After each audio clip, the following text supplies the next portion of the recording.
बिस्मिल्लाहिर्रहमानिर्रहीम। अस्सलाम वालेकुम। एक नए व्लॉग के साथ सुहेल रशीद आपसे मुखातिब। आज 23 जनवरी है और इस वक्त की सबसे बड़ी खबर सुप्रीम कोर्ट ऑफ पाकिस्तान से आपके सामने रखनी है, जो है बेंचेस के इख्तियारात का मामला जो जुड़ा हुआ है 26वीं आईनी तरमीम से, और उस पर अब फुल कोर्ट बनने जा रही है, ऐसा वाज़े तौर पर लग रहा है। आज की जो अदालती कार्रवाई थी, बुनियादी तौर पर तौहीन अदालत की कार्रवाई थी, उसका मुकम्मल अहवाल आपके सामने रखते हैं। लेकिन इसके अलावा आपको बताएं कि इमरान खान ने ताज़ा बयान जारी किया है अडयाला से कि अगर कमीशन नहीं बनता तो अब कोई मुज़ाकरात नहीं होंगे। इसके अलावा भी जो इमरान खान के केसेस इस्लामाबाद हाई कोर्ट में आज समाअत हुई, उसका भी कुछ जिक्र करेंगे कि नए आने वाले जज ने आते ही इमरान खान की 2 इस्तदाएं मुस्तरद कर दी और केस भी उनके पास चला गया। लेकिन पहले सबसे बड़ी खबर, सुप्रीम कोर्ट ऑफ पाकिस्तान में जो बेंचेस के इख्तियारात का मामला है, 26वीं आईनी तरमीम के बाद मुसलसल जो एक मामला बना हुआ था, उस पर आज ये चीज़ें अब कुछ एक ऐसे ऑर्डर की तरफ जाती नजर आ रही हैं जिससे एक नई सिचुएशन जन्म लेगी। एक नया तनाज़ा भी हो सकता है और सोल्यूशन भी हो सकता है। सोल्यूशन तब होगा जब उस ऑर्डर को माना जाए। आज एडिशनल रजिस्ट्रार जुडिशल के खिलाफ तौहीन अदालत केस की कार्रवाई का फैसला महफूज कर लिया गया है, और सिर्फ फैसला तौहीन अदालत की कार्रवाई का महफूज नहीं हुआ, फैसला इस पॉइंट पर भी महफूज हुआ है कि क्या जस्टिस मंसूर अली शाह का जो ऑर्डर था कि केस मेरे बेंच में फलां तारीख को लगाया जाए, जस्टिस यहिया अफरीदी और जस्टिस मीनुद्दीन खान उसको इंतजामी साइड पर बैठकर खत्म कर सकते थे एक इंतजामी कमेटी में, या नहीं कर सकते थे। इस पर जस्टिस मंसूर अली शाह ने ये रिमार्क्स भी दिए हैं कि इख्तियार तो हमारे पास ये भी है कि जिस कमेटी ने, यानी चीफ जस्टिस यहिया अफरीदी और जस्टिस मीनुद्दीन ने हमारे अहकामात के खिलाफ जाकर एक काम किया, उनको तौहीन अदालत का नोटिस जारी करें। चीफ जस्टिस पाकिस्तान को तौहीन अदालत का नोटिस जारी कर सकते हैं, लेकिन नहीं कर रहे। हम सिर्फ इस मामले को सुलझाना चाहते हैं। जस्टिस मंसूर अली शाह ने यह भी कहा कि कुछ लोग इदारा तबाह करना चाहते हैं, हम तो इस इदारे को बचाना चाहते हैं।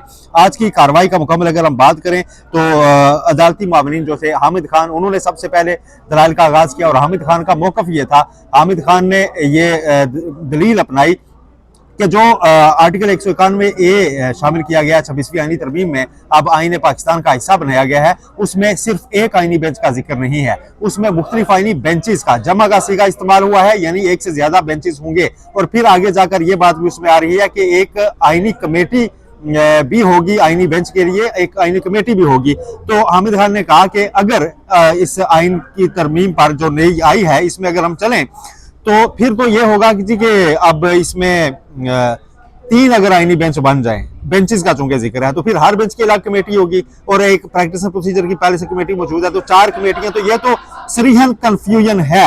हामिद खान ने यह भी मौकफ रखा अदालत के सामने कि जब सुप्रीम कोर्ट ऑफ पाकिस्तान जो है उसमें आईनी बेंच सिर्फ एक सेक्शन है, इख्तियारात जो है वो सुप्रीम कोर्ट के हैं और वो खत्म नहीं हुए, और ये मामला फुल कोर्ट में जाना चाहिए। बैरिस्टर सलाहुद्दीन आज वीडियो लिंक पर पेश हुए, उन्होंने भी फुल कोर्ट की तजवीज़ दी कि चूंकि एक लॉजिक ये है कि प्रैक्टिस एंड प्रोसीजर कानून जब बना तो चीफ जस्टिस काजी फाइज ईसा ने उसकी वैलिडिटी जांचने के लिए फुल कोर्ट तश्कील दी थी और फुल कोर्ट ने इसे अलो किया था।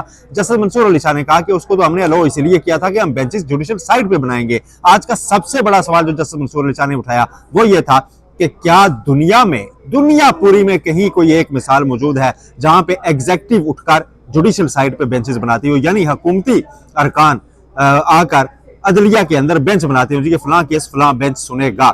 इस पर कोई भी फरीक जो था उसने ये नहीं कहा कि हाँ जी फलां जगह एक मिसाल मौजूद है, सब ने कहा कि ऐसी कोई मिसाल मौजूद नहीं है। ख्वाजा हारिस ने जो अपने दलाइल दिए, उन्होंने ये एक नुकता उठाया, उन्होंने कहा जी कि जो प्रैक्टिस एंड प्रोसीजर कमेटी सादा है उसके पास ये इख्तियार नहीं कि वो डायरेक्ट कोई केस आईनी बेंच में लगा दे, अगर उसने ऐसा किया तो गलत किया है, लेकिन प्रैक्टिस एंड प्रोसीजर की सेक्शन 2 के तहत उनका ये इख्तियार जरूर है कि वो बेंच को देखें कि किस बेंच में कौन सा केस लगना है। तो उन्होंने ये इस्तदा की कि इस मामले को जुडिशल ऑर्डर की खिलाफ वर्जी के तौर पर ना लिया जाए, बल्कि यूं देखा जाए कि कमेटी ने अपने कानूनी मैंडेट के मुताबिक काम किया है और जो अदालत होती है उसने भी कानून के मुताबिक ही कोई फैसला देना होता है, तो लिहाजा ये मामला इस तरह है। लेकिन जब उनसे ये सवाल पूछा गया कि क्या एक गलती से भी अगर केस लगा और हमारा ऑर्डर 16 जनवरी का गलत भी है, तो क्या उसको कोई इंतजामी कमेटी खत्म करेगी या उससे बड़ा बेंच जुडिशल साइड पर खत्म करेगा? तो ख्वाजा हारिस ने कहा जी इस बात से तो मैं आपसे इत्तफाक करता हूँ, लेकिन मैं इस मामले को एक मुख्तलिफ तनाजुर से देख रहा हूँ। बड़े दिलचस्प रिमार्क्स जो थे वो एहसन बोन के थे, वो अदालती मावन थे और उनकी आपके इल्म में है कि वो आज़म नज़ीर तारड़ साहब के क्लोज भी समझे जाते हैं और उनकी एक स्टैंडिंग भी है। उन्होंने आकर एक आगाज़ ही यहाँ से किया जी कि माजी में अदालतें कुछ ऐसे फैसले देती रही हैं, नाम नहीं लिया लेकिन 63 जैसे फैसलों का हवाला था जिससे आइन की दफात कुछ जो थी, वो आइन की प्रोविजंस वो रिडंडेंट होती रही, वो गैर फाल हो जाती रही। तो लिहाजा इस बार आपसे गुजारिश है कि कोई ऐसा फैसला ना करें, यानी 26वीं आइनी तरमीम जो इस वक्त आइन का हिस्सा है उसको आप गैर फाल करने वाला कोई आर्डर ना दीजिएगा। जस्टिस मंसूर अली शाह ने पूछा कि आप ये फरमा रहे हैं कि माजी में सब खराब होता था और अब सब अच्छा हो रहा है। साथ उन्होंने कहा जी कि आपका शुक्रिया कि आपको हमने कल नोटिस किया, आज आप आ गए। एहसन बोल ने कहा जी कि मैं तो आपके हुक्म का पाबंद हूँ। तो जस्टिस मंसूर अली शाह ने कहा कि चलें, आप तो हमारा हुक्म मानते हैं। इस मौके पर अटॉर्नी जनरल जो है वो मुस्कुराते रहे।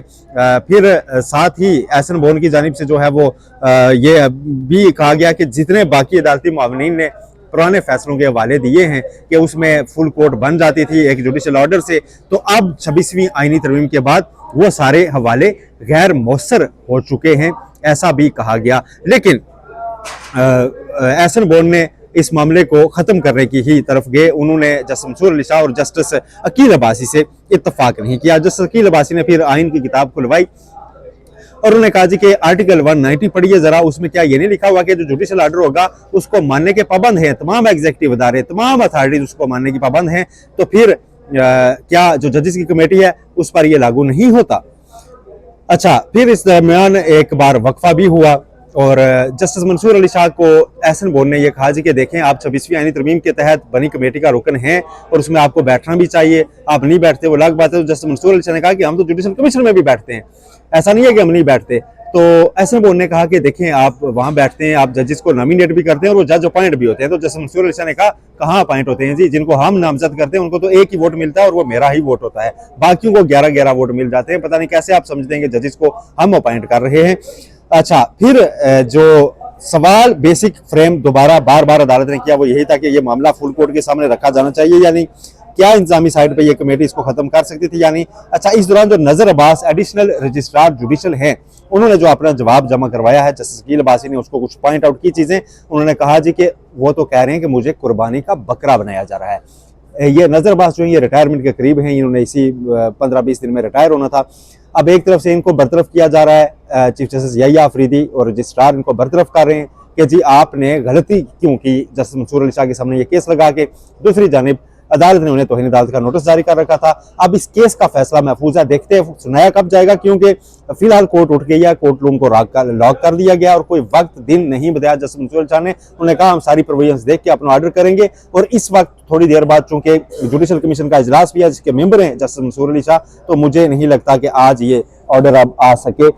दूसरी अहम पेशरफ जो है वो अडयाला जेल से इमरान खान ने एक बार फिर कहा जी कि जुडिशल कमीशन की डेट ओवर हो रही है, जो हमने मोहलत दी थी हुकूमत को, नहीं बनता तो मुज़ाकरात खत्म, हम मजीद मुज़ाकरात नहीं करेंगे। बस जो आप सब कहते थे कि मुज़ाकरात करें, हुकूमत के साथ सियासी राह निकालें, करके देख लिया, इनके पास इख्तियार नहीं है। इमरान खान का आज ये सख्त मौक़िफ़ समझ में भी आता है।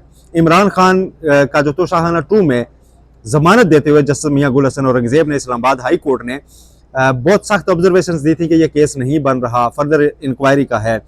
उसमें उन्होंने फिर बरियत की दरखास्त इस्लामाबाद हाई कोर्ट में दायर कर रखी है और 2 रोज़ कबल ही जज बनने वाले जस्टिस इनाम अमीन मिनहास, जो इस वक्त सीनियरिटी में 10वें नंबर पर हैं इस्लामाबाद हाई कोर्ट में, आखिरी पोजीशंस पर, उनको ये हाई प्रोफाइल केस दिया गया और अभी वो एडिशनल जज हैं, यानी 1 साल बाद उन्होंने तय होना है कि वो कंफर्म होते हैं या नहीं। एक तो कल उनको केस दिया जाना बड़ी खबर बना, फिर आज आकर सलमान सफदर जो इमरान खान और बुशरा बीबी के वकील हैं, उन्होंने कहा जी कि आप ये केस ना सुनिए, ये एक बेंच पहले सुन चुका है। जस्टिस मियां गुल हसन औरंगजेब ने इस मुतालिक कुछ 5 केसेज और वाकई वो पिछले 3-4 साल से तोशाखाना के केसेज सुन रहे हैं, तो आप उसको मुंतकिल कर दें। ये इस्तदा जस्टिस अमीन इनाम मिनहास ने मुस्तरद की। उन्होंने कहा जी नीचे कोर्ट बड़ी स्पीडी ट्रायल कर रही है और हमें लगता है कि हमें एक गलत सजा दे दी जाएगी कि केस नहीं बनता, तो उसको ट्रायल से रोकें, फिलहाल हुक्म इम्तरा दें। उन्होंने ये इस्तदा भी मुस्तरद की। उन्होंने कहा जी दूसरे फरीक को सुन के इस पर बात करेंगे। नोटिस जारी की गई और 28 जनवरी की तारीख डाल दी गई है। 28 जनवरी को अब तोशाखाना 2 की इस्लामाबाद हाईकोर्ट में दोबारा समाअत होगी। लेकिन सबसे बड़ी चीज़ जो है वो सुप्रीम कोर्ट ऑफ पाकिस्तान की खबर ही है, जो किसी भी वक्त अब सामने आएगी और मेरी ज़ाती राय में फुल कोर्ट ऑर्डर किया जाएगा। अपना बहुत ख्याल रखिएगा, आपको अपडेट करते रहेंगे। अल्लाह हाफिज़।